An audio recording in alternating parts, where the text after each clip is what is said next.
The sound of piano music floated through the thin walls of the small apartment in Osaka. Inside, a 6-year-old girl with short black hair sat at an old upright piano, her feet barely reaching the pedals. This was Mei Tanaka, though she wasn't yet the musician she would become. The piano had arrived just yesterday, a second-hand instrument that her parents had saved for months to buy. Mei's father stood in the doorway watching her, still wearing his construction company uniform, dust clinging to his boots. Her mother sat beside her on the bench, showing her where to place her tiny fingers on the keys. Neither of Mei's parents knew much about music themselves. Her father hummed along to radio songs while he worked around the house, and her mother enjoyed singing in the shower. But that was the extent of it. "Press this one and then this one," her mother said, guiding Mei's finger to a white key, then a black one. The little girl giggled at the sounds they made together. Again. Mei pressed the keys on her own this time, delighted by the clear tones that rang out. That weekend, Mei's parents took her to the community center, where affordable piano lessons were offered. The teacher, Ms. Yamamoto, was an older woman with gentle hands and patient eyes. She assessed many children each year, most of whom would take lessons for a while before moving on to other interests. "Let's see what you can do," Ms. Yamamoto said kindly, inviting Mei to sit at the center's piano, much larger and shinier than her home instrument. Rather than being intimidated, Mei climbed onto the bench with excitement. She pressed the keys her mother had shown her, then tried a few more, listening carefully to each sound. Ms. Yamamoto showed her a simple exercise, expecting the child to struggle as most beginners did, but Mei played it back perfectly after watching just once. More surprising to the teacher wasn't just the correct notes, but how the little girl naturally gave shape to the simple melody, making it sound like music rather than practice. "Has she played before?" Ms. Yamamoto asked Mei's parents. "No, we just got the piano yesterday," her mother explained. "We wanted her to try something new." Ms. Yamamoto nodded thoughtfully. "I think your daughter has a natural ear for music. It's quite unusual in someone so young." Mei's parents enrolled her in weekly lessons, not thinking much of it beyond a nice hobby. They couldn't afford the expensive private teachers that some families provided for their children, but the community center lessons fit their budget. By the time Mei turned 8, Ms. Yamamoto had taught her everything she could. "Your daughter needs a better teacher than me," she told Mei's parents one evening after lessons. "She has a special talent. It would be a shame not to develop it properly." Mei's father frowned with concern. "We can't afford fancy private lessons. I'm just a construction worker, and my wife works at the school office." "There's a scholarship program at the junior conservatory," Ms. Yamamoto explained. "I've already spoken to them about Mei. They'd like to hear her play." The audition was held in a formal recital hall that made Mei's father feel out of place in his clean but worn jacket. Mei, however, seemed completely at home as she walked to the grand piano. She was small for her age, and the judges had to adjust the bench so she could reach the keys properly. She played a Mozart piece that Ms. Yamamoto had taught her, then a simple Japanese folk song that she'd figured out by herself. When she finished, one of the judges leaned forward. "Did you arrange that folk song yourself?" he asked. Mei nodded shyly. "I added some parts I thought sounded nice." The judges exchanged glances. Later that week, Mei's parents received a call offering her a full scholarship to the junior program. Life changed quickly after that. Mei now had lessons twice a week with Professor Sato, a stern man who had studied in Vienna and performed with orchestras around the world. He was not as warm as Ms. Yamamoto, but he knew how to develop Mei's natural abilities. "Your technique is good, but you must be more precise," he would say, tapping his pencil on the music stand. Again from the beginning, Mei never complained about the long hours of practice. By age 12, she was spending 4 hours at the piano each day, 2 before school and 2 after. Her parents worried sometimes that it was too much for a child, but Mei insisted she wanted to play. "Don't you want to go to the park with your friends sometimes?" her mother asked one Sunday, noticing how Mei had rushed through lunch to return to the piano. "This is more interesting," Mei replied, already lost in the music of Chopin, her favorite composer.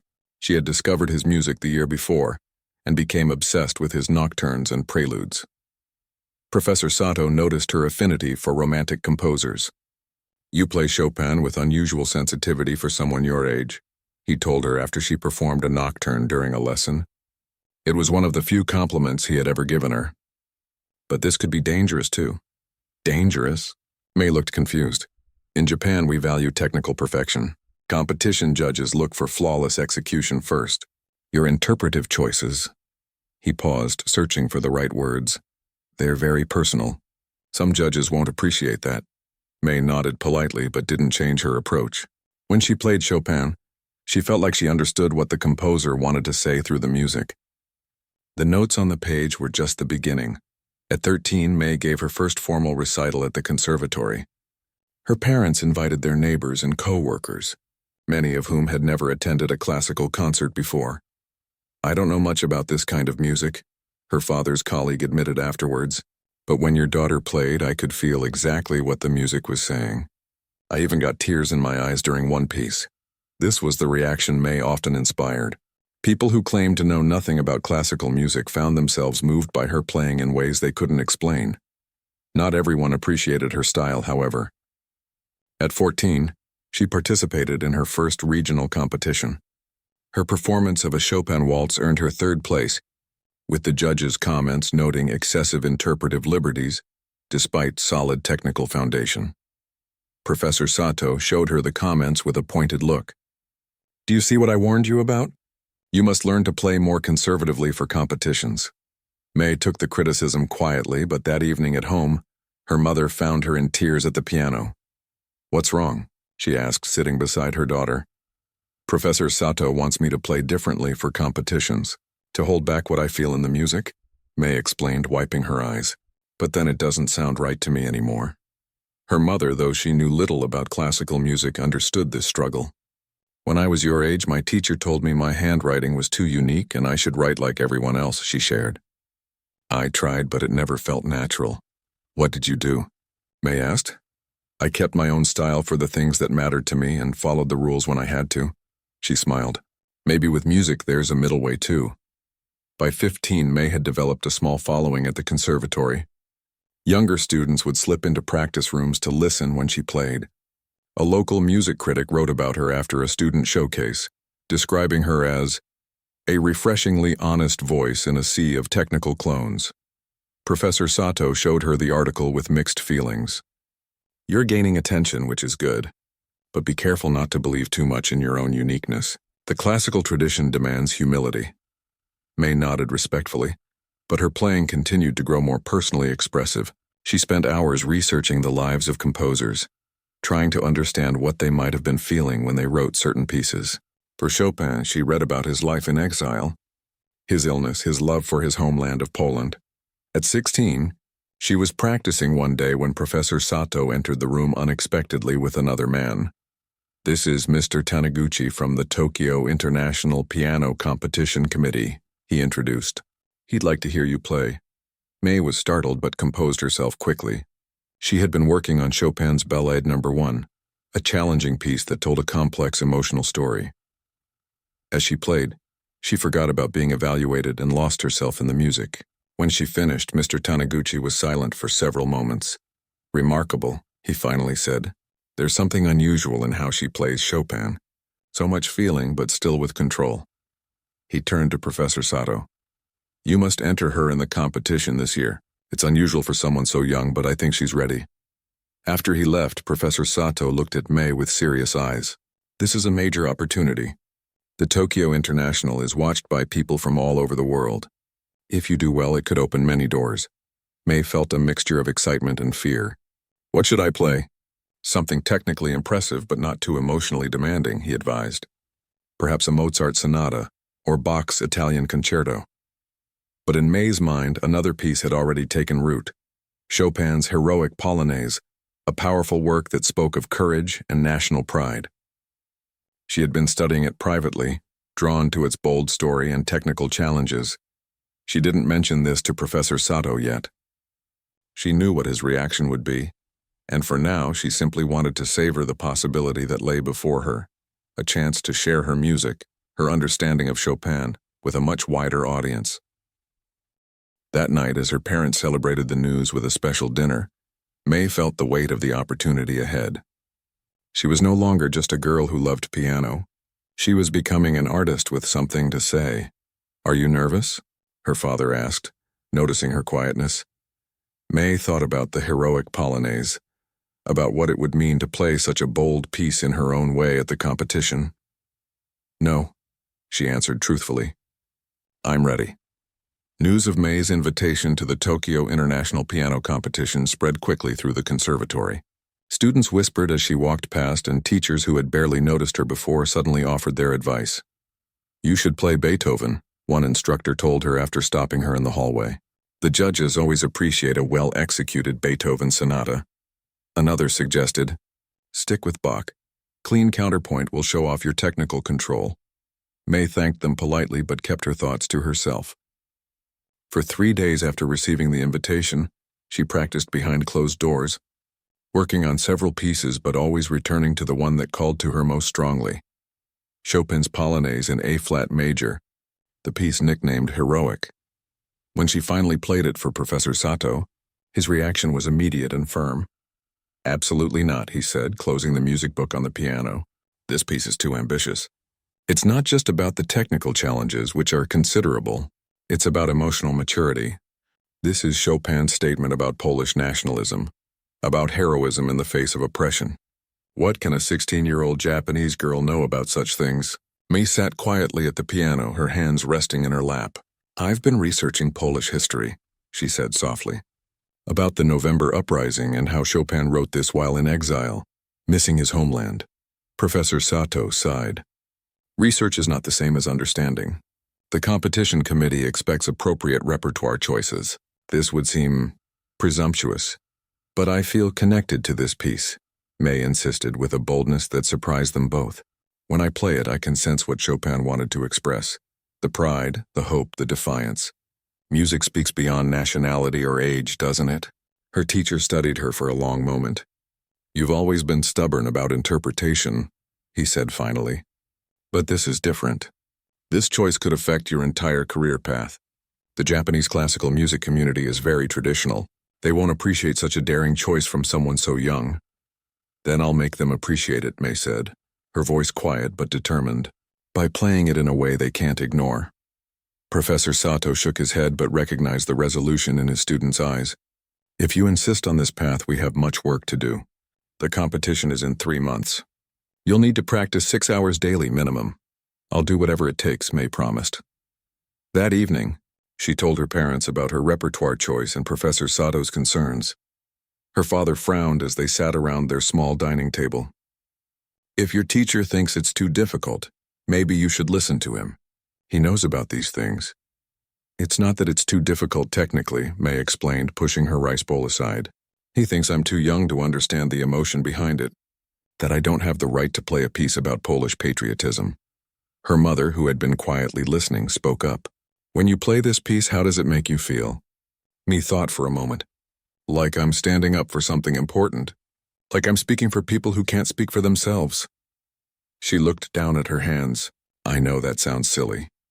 It doesn't sound silly at all, her mother said. Music isn't just notes on paper. It's about human feelings that cross all boundaries. She turned to her husband. Remember when we saw that Italian opera? And even though we didn't understand the words, we both cried? He nodded slowly. I still don't know what they were singing about, but I felt it here, he said, touching his heart. Her mother reached for May's hand. If you feel this music deeply, then play it your way. Just be prepared for people who won't understand. The next 3 months were the most intense of May's young life. She woke at 5 a.m. to practice before school, then returned to the piano immediately after classes. Professor Sato pushed her harder than ever, critiquing every phrase, every dynamic marking, every pedal change. The left-hand octaves in this section must be powerful, but clean, he insisted. Again, May played the challenging passage over and over until her wrist ached. The heroic Polonaise demanded strength and stamina that tested her physical limits. Some days she soaked her hands in warm water at night to ease the pain. Beyond technical mastery, May immersed herself in understanding the historical context of the piece. She borrowed books about 19th century Poland from the library. She listened to recordings by great pianists, Rubinstein, Paulini, Zimmermann, noting how differently each approached the same music. In her bedroom, she pinned up images of Warsaw from Chopin's time and maps showing the changing Polish borders. Word got around about her repertoire choice. One afternoon, she overheard two faculty members talking outside a practice room. Tanaka is playing the heroic Polonaise for Tokyo International. Can you believe it? So inappropriate. These young students always want to run before they can walk.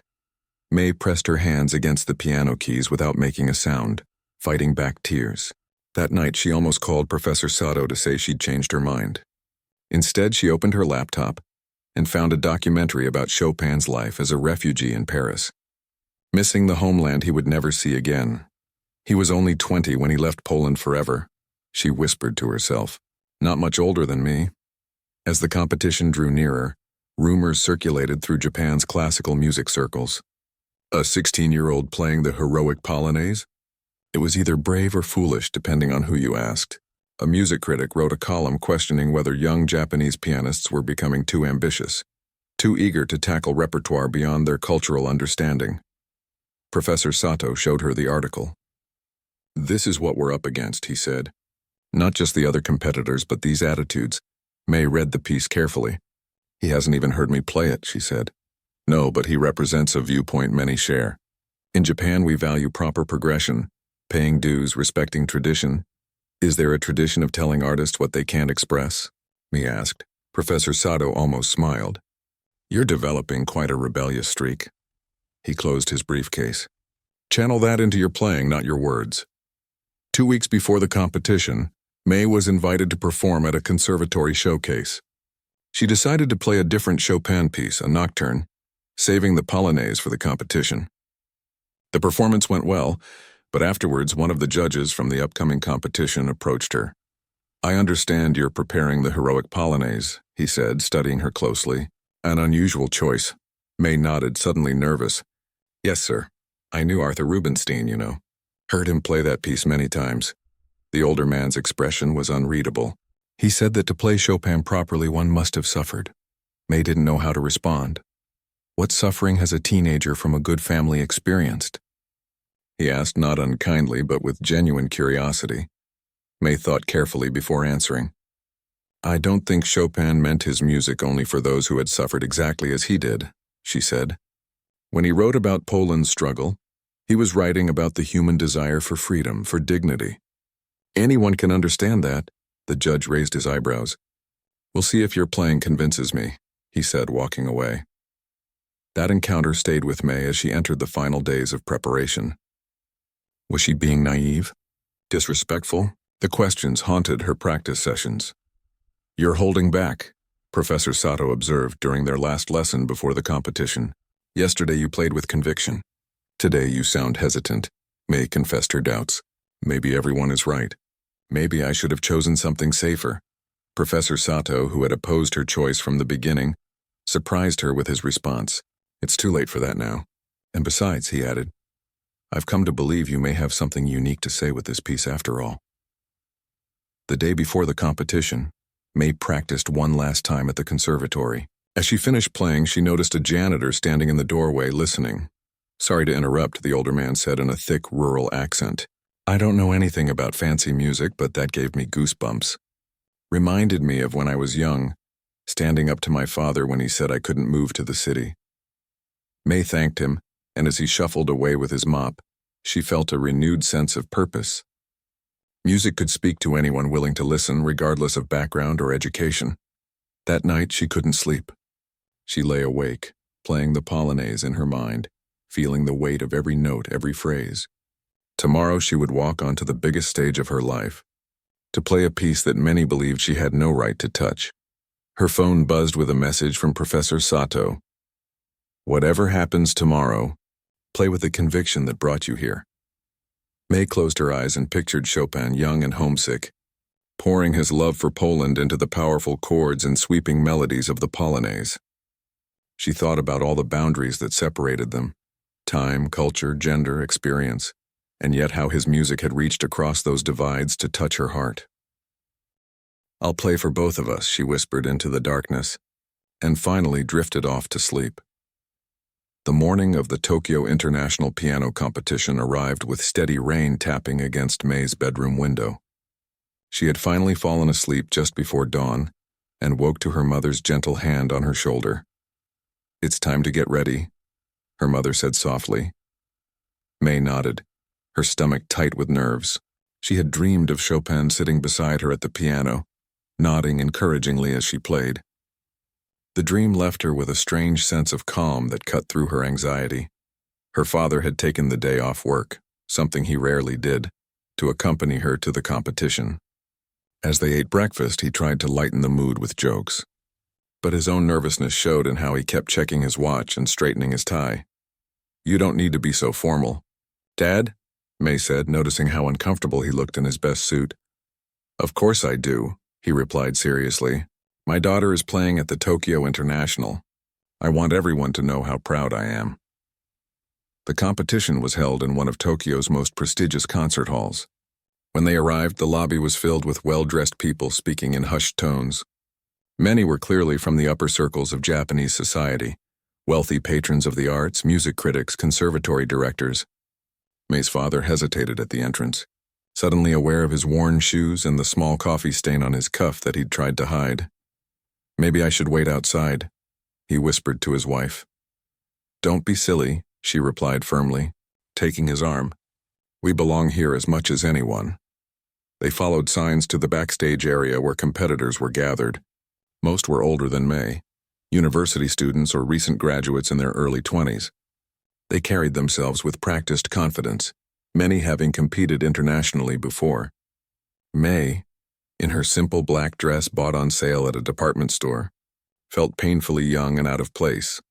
Professor Sato was waiting for her, his usual stern expression softened with concern.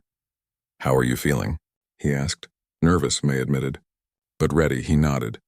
"Remember, the Steinway here has a heavier action than the one you practiced on. Adjust accordingly, especially for the octave passages." A competition official appeared with a clipboard.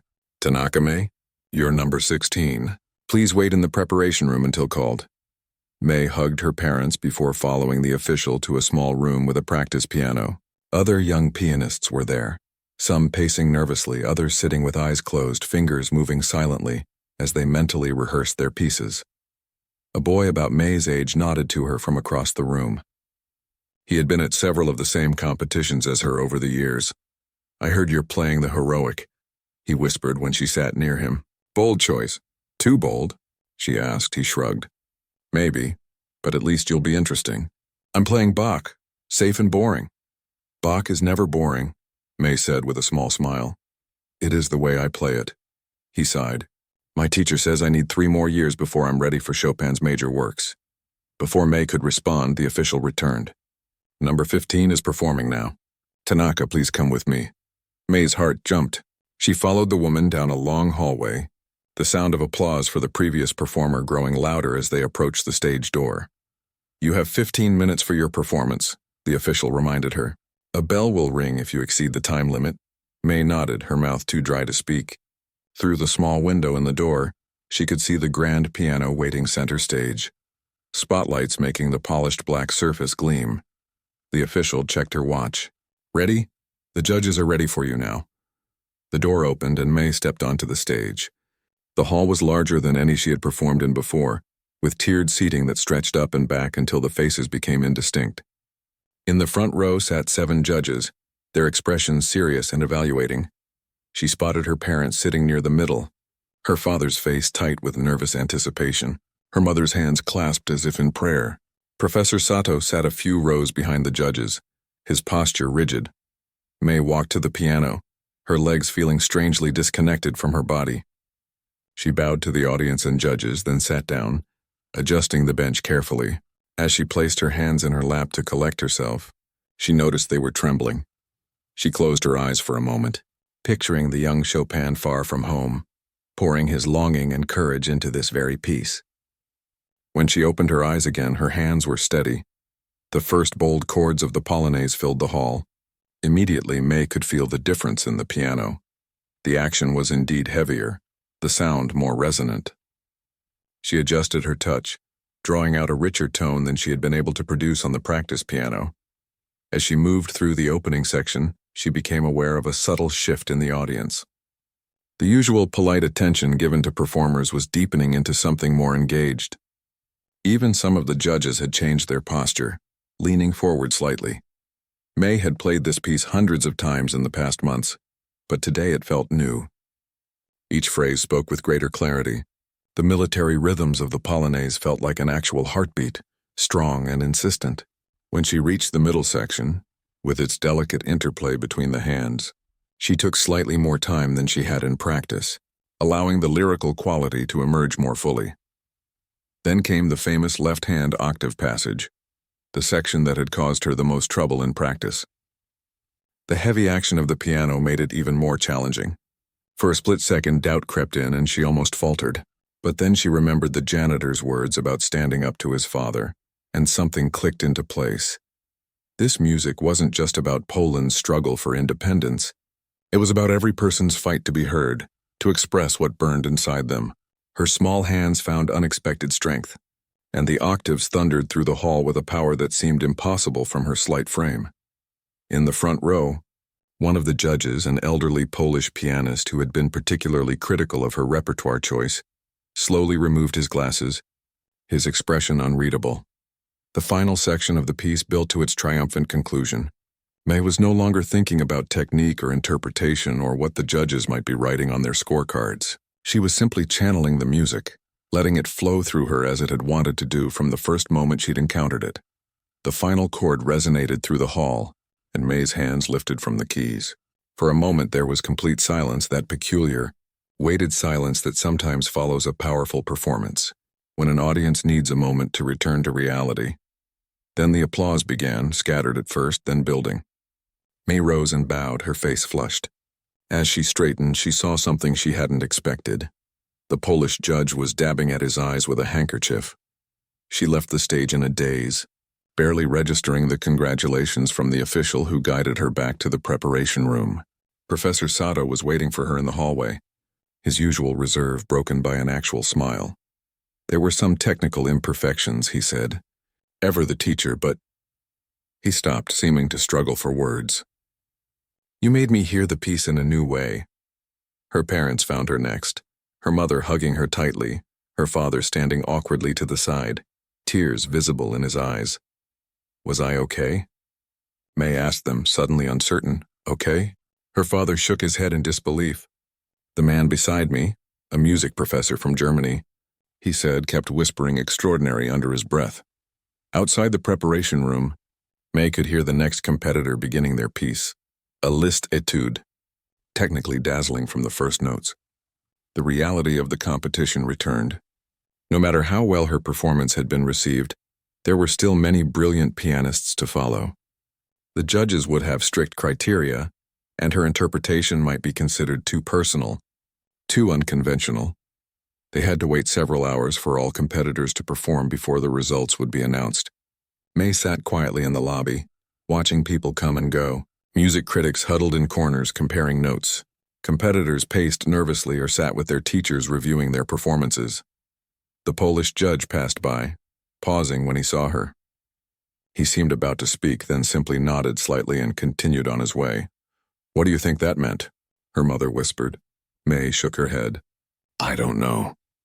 When everyone was finally called back into the hall for the results, May felt strangely calm. Whatever the outcome, she had played the piece the way she truly felt it should be played. No one could take that away from her. The head judge took the stage, thanking all participants before beginning to announce the winners. Third place, he said, goes to Tanaka May for her performance of Chopin's Polonaise in A-flat major. Opus 53. A burst of applause filled the hall. May's mother squeezed her hand tightly. Third place was a tremendous achievement for someone her age. But there was something else. Something the judge was saying that she almost missed. And the Special Audience Choice Award, determined by audience ballot, goes also to Tanaka May. Professor Sato leaned forward to whisper in her ear as she rose to accept her awards. That almost never happens. They chose with their hearts, not just their heads. As May stepped onto the stage to receive her medal and certificate, she saw the Polish judge nodding with what looked like satisfaction. She had not won first place, that went to a 23-year-old pianist from Kyoto, but somehow, this felt like a different kind of victory. Later, as they left the hall, a reporter from a music magazine stopped her. Your interpretation was quite controversial, the woman said. Some critics are calling it naive, while others are saying it was revelatory. How do you respond to that? May thought for a moment. I just played what I heard in the music, she said simply. Chopin wrote it for everyone, not just for experts or critics. The reporter smiled. That's exactly what the Polish judge said about your performance. He said you found something in the piece that many seasoned performers have forgotten to look for. As they walked to the train station in the evening light, May felt different, not just because of the medal in her pocket or the praise from judges, but because for those 15 minutes on stage, she had found her true voice at the piano. Whatever came next, she would never forget that feeling. The day after the competition, May woke to the sound of her phone buzzing repeatedly. Blinking sleep from her eyes, she was surprised to see dozens of notifications flooding her screen. Messages from friends, classmates she barely knew, even teachers from her old school. Have you seen it? Read one text from a conservatory classmate. You're everywhere online. Confused, May opened her social media account, one she rarely used, to find hundreds of new followers and comments in languages she couldn't read. Her mother knocked gently before entering the bedroom, her expression a mixture of excitement and concern. Professor Sato called, she said. Someone posted a video of your performance online. It's getting a lot of attention. It turned out that an audience member had recorded her playing the heroic Polonaise and shared it on a classical music forum. From there, it had spread to video platforms and social media, gaining thousands of views overnight. Comments poured in from around the world, many expressing surprise at seeing such an emotional interpretation from a young Japanese pianist. I don't understand, May said, scrolling through the comments. It wasn't even a perfect performance. I made mistakes in the middle section. Her father peered over her shoulder at the phone. These people don't care about perfect, he said, pointing to one comment from Italy that read, Finally, someone who plays Chopin with heart instead of just fingers. They care about how it made them feel. Later that morning, Professor Sato visited their apartment, something he had never done before. He sat stiffly on their sofa, declining offers of tea as he explained the situation. This kind of attention is highly unusual, he said, especially from a third-place performance at a national competition. He adjusted his glasses. I've received calls from 3 music journalists wanting to interview you. And there's more. He handed May an envelope. This came to the conservatory for you. May opened it carefully. Inside was a formal letter with a Polish stamp and official letterhead from the Chopin Institute in Warsaw. They've invited you to perform at their annual festival, Professor Sato explained. They saw the video, her parents gasped. Her mother took the letter, reading it slowly. But this is in 2 months. And in Poland. Professor Sato nodded. It's an extraordinary opportunity. They rarely invite someone so young and almost never from outside Europe. He looked directly at May. Your interpretation clearly touched something in them. The director wrote that you captured the true spirit of Chopin. Can we afford this? May asked quietly, looking at her parents. She knew such a trip would be expensive, and her family had always lived carefully on her parents' modest incomes. Her father took the letter, studying it with a furrowed brow. We'll find a way, he said firmly, even if I have to work double shifts. That may not be necessary, Professor Sato interjected. The conservatory has a travel fund for exceptional circumstances, and the Chopin Institute is offering to cover your accommodation. He almost smiled. It seems your controversial choice has paid off. In the weeks that followed, May's life transformed in ways she could never have imagined. A music magazine featured her in an article titled, New Voices in Classical Interpretation, complete with a photo shoot at the piano that made her feel strangely self-conscious. Local news stations requested interviews, where reporters asked her again and again what it felt like to become an overnight sensation. But I'm not, she tried to explain during one television appearance. I've been playing piano since I was 6. That's 10 years of daily practice. The reporter smiled indulgently. Of course, but you must admit it's unusual for a high school student to gain international recognition so suddenly. Through it all, May continued her regular practice schedule, now focused on preparing for the Poland performance. Professor Sato insisted she expand her program beyond just the heroic Polonaise. You can't be known for only one piece, he said. You'll play a full recital, A nocturne, a ballade, and yes, the polonaise that brought you this opportunity. Some nights May lay awake worrying. What if the video had created expectations she couldn't live up to? What if Polish audiences, people who grew up with Chopin's music as part of their national identity, found her interpretation disrespectful or naive? She confessed these fears to Professor Sato during a lesson. To her surprise, he showed unusual empathy. "It's natural to feel this way," he said, setting aside his usual strictness. "But remember, what made your performance special wasn't technical perfection. It was your genuine connection to the music." He tapped the score. "Trust that connection. It transcends borders." As the trip to Poland approached, May received an unexpected visitor at the conservatory. The Polish judge from the competition, Dr. Kowalski, requested to hear her practice. "I was curious to see how your interpretation is developing," he explained in accented English. Nervous, but determined, May played the expanded program she had prepared for Warsaw. When she finished, the older man was silent for a long moment. "You know," he finally said, "when I was first told a 16-year-old Japanese girl was playing the heroic polonaise, I was skeptical." He smiled slightly. "In Poland, we can be protective of Chopin. We sometimes forget that great music belongs to everyone." He walked to the piano, pointing to a passage in the score. "Here, in this section, you do something unusual with the phrasing. It's not traditional, but it works. It makes the listener hear the melody freshly." He closed the score. "Don't lose that instinct when you play in Warsaw. Some traditionalists may disapprove, but others will be reminded why this music still matters." The journey to Poland was May's first trip outside Japan. Her mother accompanied her, while her father remained home due to work, though he made them promise to video call every day. They arrived in Warsaw feeling jet-lagged and overwhelmed by the foreign language and currency. Their hotel was near the Old Town Square, its architecture so different from Tokyo that May felt as if she'd stepped into another world. That first evening, they took a short walk and came across a statue of Chopin in a park. May stood looking up at the composer's bronze face, trying to reconcile the legendary figure with the music that had become so personal to her. "I never imagined I'd actually be here," she told her mother, walking where he walked. The next day brought her first rehearsal at the concert hall.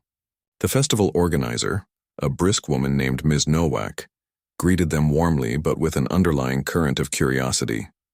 "Everyone is very interested to hear you play," she said, leading May to the stage. "Your video caused quite a stir among our musical community, some heated debates even. The piano was a magnificent concert grand, with a touch so responsive that May had to adjust her playing during the rehearsal." Ms. Nowak watched attentively, occasionally making notes. "You play like you're telling a story," she observed during a break. "What story do you hear in the polonaise?" May considered the question carefully. "I hear someone far from home turning their longing into something powerful," she replied. "Someone who found strength in remembering what they loved." Ms. Nowak nodded thoughtfully. "Many pianists play it as a patriotic march, all triumph and glory. But Chopin wrote it in exile, homesick and ill." She studied May with new interest. "Perhaps it takes someone from outside to hear that layer of the music." The night of the performance arrived all too quickly. The hall was filled with Polish music lovers, critics and pianists, people who had grown up with Chopin's music as part of their cultural heritage. Backstage, May peeked through the curtain and felt her confidence waver at the sight of the packed audience. "What if they think I have no right to interpret their national composer?" she whispered to her mother. "Play for the music, not for their approval," her mother advised, straightening May's dress collar. "The music belongs to anyone who truly loves it." When May walked on stage, the audience applauded politely but with reservation. She could feel their curiosity and judgment as she took her seat at the piano. Beginning with the nocturne, she tried to focus solely on the music, pushing away thoughts of who might be critiquing her in the audience. By the time she reached the heroic polonaise, the final piece of her program, something had shifted in the atmosphere of the hall. The initial reserve had given way to genuine attention. As she played the familiar opening chords, May felt a strange sense of having come full circle. Here she was, a Japanese teenager playing Polish music in Poland, bringing her own understanding to notes written almost 2 centuries earlier. She played with all the emotion and conviction she had discovered in those months of preparation, but now with an added layer, The experience of walking the streets Chopin had walked, seeing the landscapes that had shaped him. The music flowed through her with new meaning. When the final notes faded, there was that same weighted silence she had experienced at the competition. Then the applause began, tentative at first, then building into something thunderous. Someone shouted, "Bravo!" from the balcony, and soon others joined in. After several bows, May left the stage only to be immediately called back for an encore by the persistent applause. She hadn't prepared one, having never imagined such a reception. After a moment's hesitation, she returned to the piano and played a simple Polish folk melody that Chopin had incorporated into some of his works, one she had learned while researching his music. The recognition of the tune brought smiles to many faces in the audience. As she developed it with her own gentle variations, May saw an elderly woman in the front row wiping away tears. Backstage after the concert, local music students crowded around her, peppering her with questions in halting English. "How did you understand this music so well? Did you study with a Polish teacher? Will you come back to play for us again?" A prominent Warsaw music critic approached with a translator.